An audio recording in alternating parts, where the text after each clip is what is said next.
Welcome back to Wings and Bibles. I'm Dustin, and today we'll be covering 1117 Global Positioning System, or GPS. First, we have a system overview, basically telling us a description of the GPS system. System description. The Global Positioning System is a space-based radio navigation system used to determine precise position anywhere in the world. The 24 satellite constellation is designed to ensure at least 5 satellites are always visible to a user worldwide. So the GPS system is 24 satellites in space, and they're positioned so that at any time 5 satellites are visible to the user. A minimum of 4 satellites is necessary for receivers to establish an accurate 3-dimensional position. The receiver uses data from satellites above the mast angle, the lowest angle above the horizon at which a receiver can use a satellite. The Department of Defense, or DoD, is responsible for operating the GPS satellite constellation and monitors the GPS satellites to ensure proper operation. Each satellite's orbital parameters, ephemeris data, are sent to each satellite for broadcast as part of the data message embedded in the GPS signal. The GPS coordinate system is the Cartesian, Earth-centered, Earth-fixed coordinates as specified in the World Geodetic System 1984. System availability and reliability. The status of GPS satellites is broadcast as part of the data message transmitted by the GPS satellites. GPS status information is also available by means of the U.S. Coast Guard Navigation Information Service, and there's a number and their website. Additionally, satellite status is available through the Notice to Air Missions NOTAM system. So this is who you can contact, the website, to see if the GPS satellites are out or if they're operating correctly.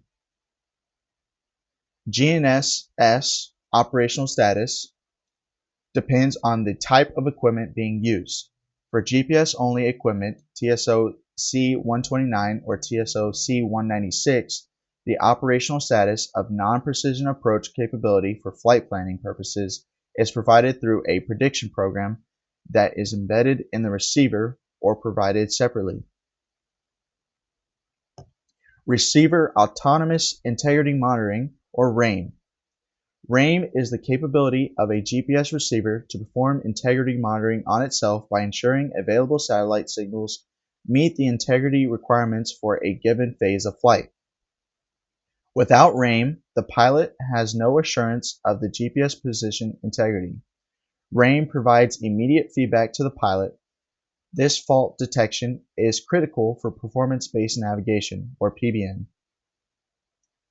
Performance-based navigation, PBN, and area navigation, RNAV, for an introduction to PBN because delays of up to 2 hours can occur before an erroneous satellite transmission is detected and corrected by the satellite control segment.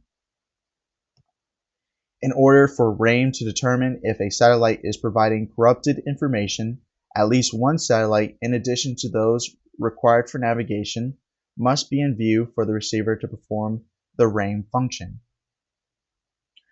RAIM requires a minimum of 5 satellites or 4 satellites and barometric altimeter input to detect an integrity anomaly. Baro aiding is a method of augmenting the GPS integrity solution by using a non-satellite input source in lieu of the 5th satellite. Some GPS receivers also have a RAIM capability called Fault Detection and Exclusion, FDE, that excludes a failed satellite from the position solution. GPS receivers capable of FDE require 6 satellites or 5 satellites with baro aiding.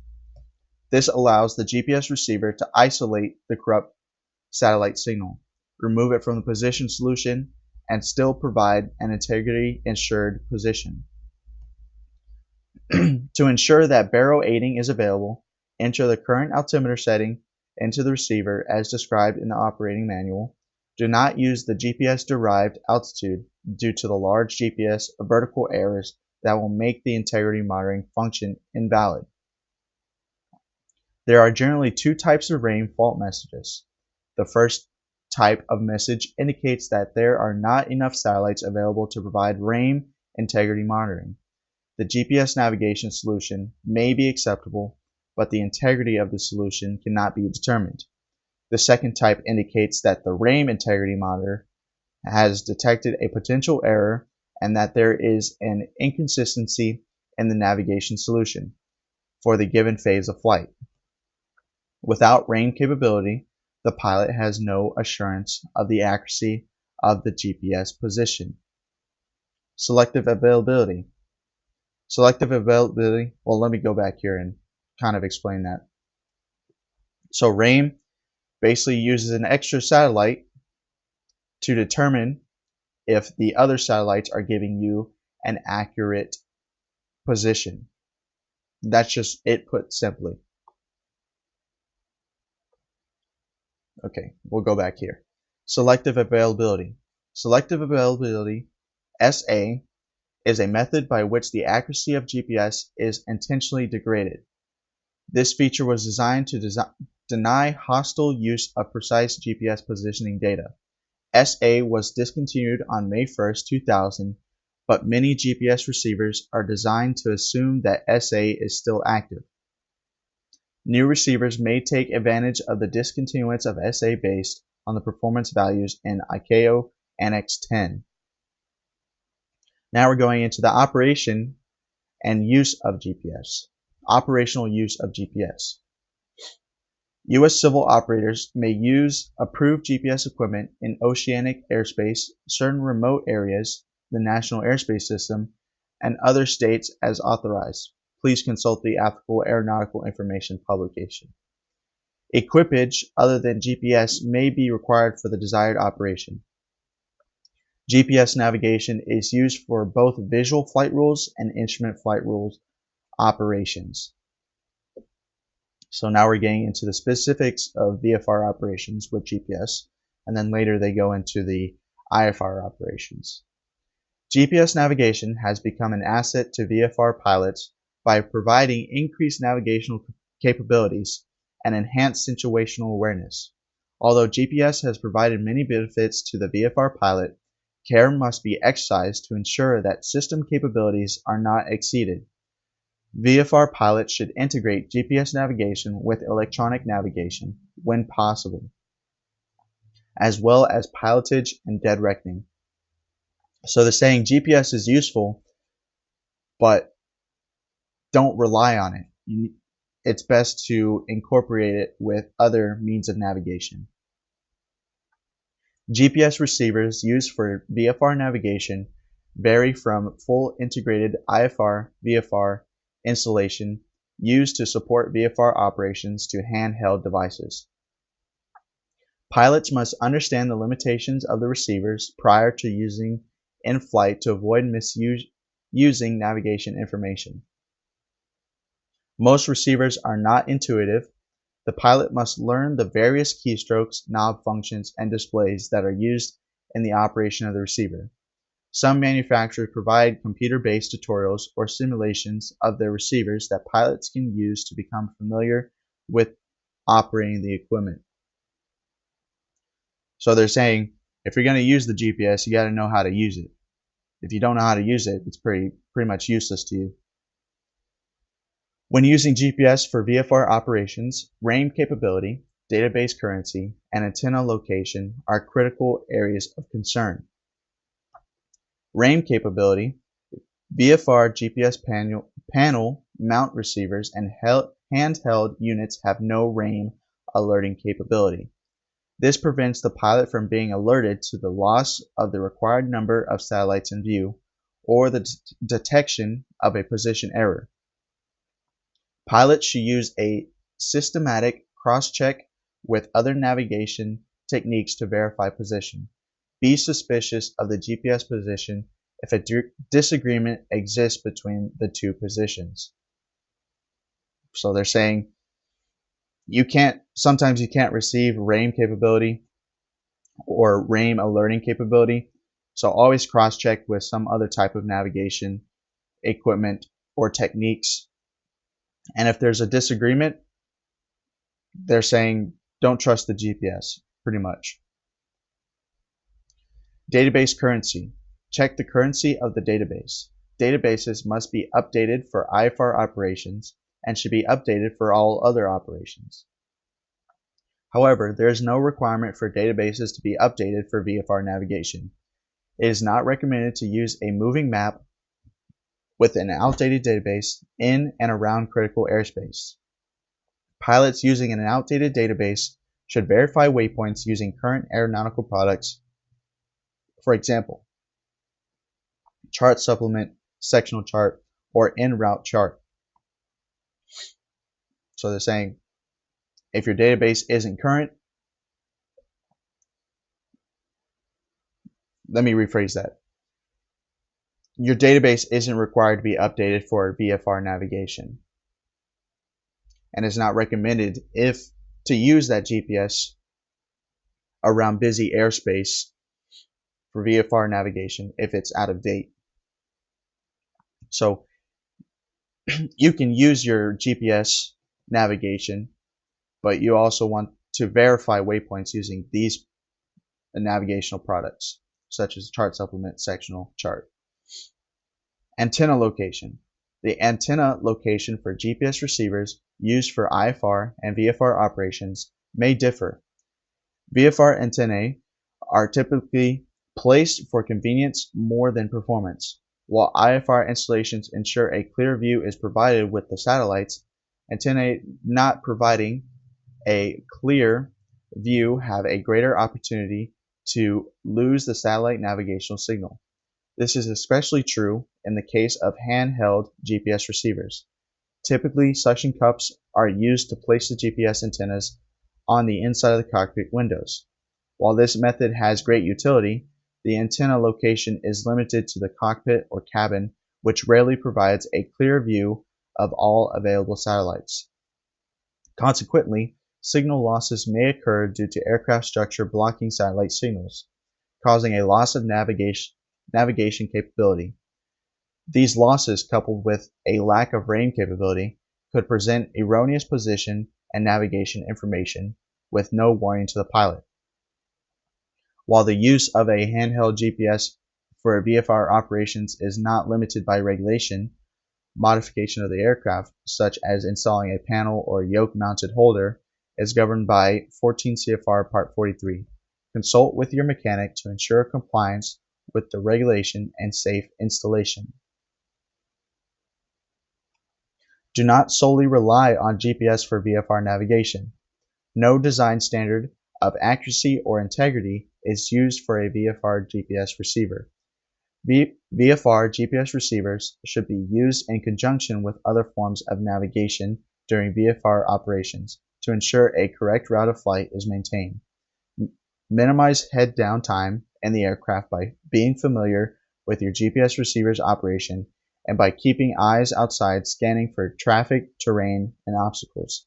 So they're saying if you're going to use GPS for VFR navigation, they want you to use different types of navigation, like using a chart supplement. And they want you to be familiar with your GPS receiver's operation to keep your head down time, and they want you to look for traffic, terrain, and obstacles. VFR waypoints. VFR waypoints provide VFR pilots with a supplementary tool to assist with position awareness while navigating visually in aircraft equipped with area navigation receivers. VFR waypoints should be used as a tool to supplement current navigation procedures. The uses of VFR waypoints include providing navigational aids for pilots unfamiliar with an area, waypoint definition of existing reporting points, enhanced navigation in and around Class Bravo and Class Charlie airspace, enhanced navigation around special use airspace and entry points for commonly flown mountain passes. VFR pilots should rely on appropriate and current aeronautical charts published specifically for visual navigation. If operating in a terminal area, pilots should take advantage of the terminal area chart available for that area. If published, the use of VFR waypoints does not relieve the pilot of any responsibility to comply with the operational requirements of 14 CFR Part 91. VFR waypoint names for computer entry and flight plans consist of 5 letters beginning with the letters VP and are retrievable from navigation databases. The VFR waypoint names are not intended to be pronounceable, and they are not for use in ATC communications. On VFR charts, standalone VFR waypoints will be portrayed using the same 4-point star symbol used for IFR waypoints.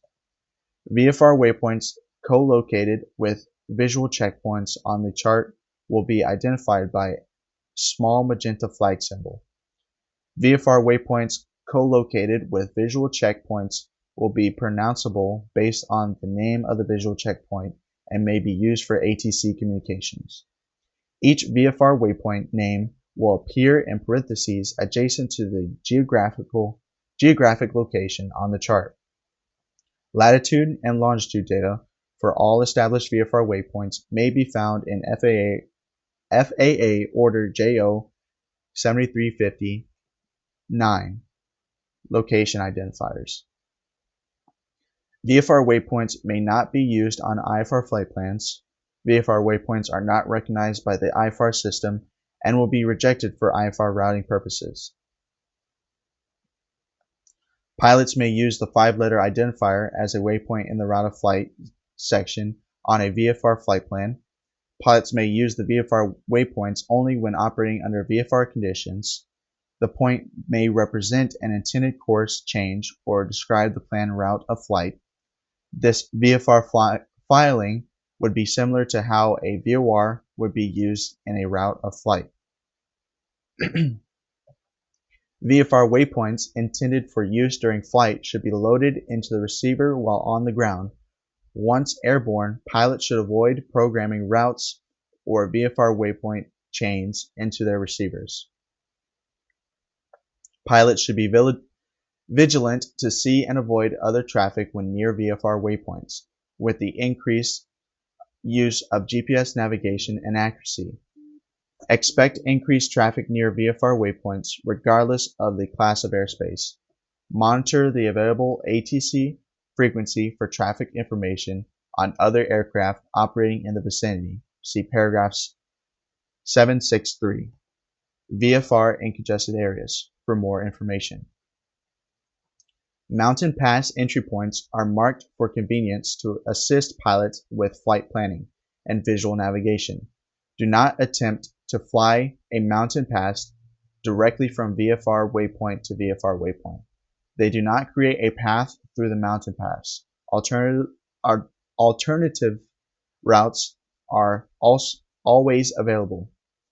It is the pilot in command's responsibility to choose a suitable route for the intended flight and known conditions. Now, I've made a last-minute decision to not cover this in this video because I want to just focus on private pilot.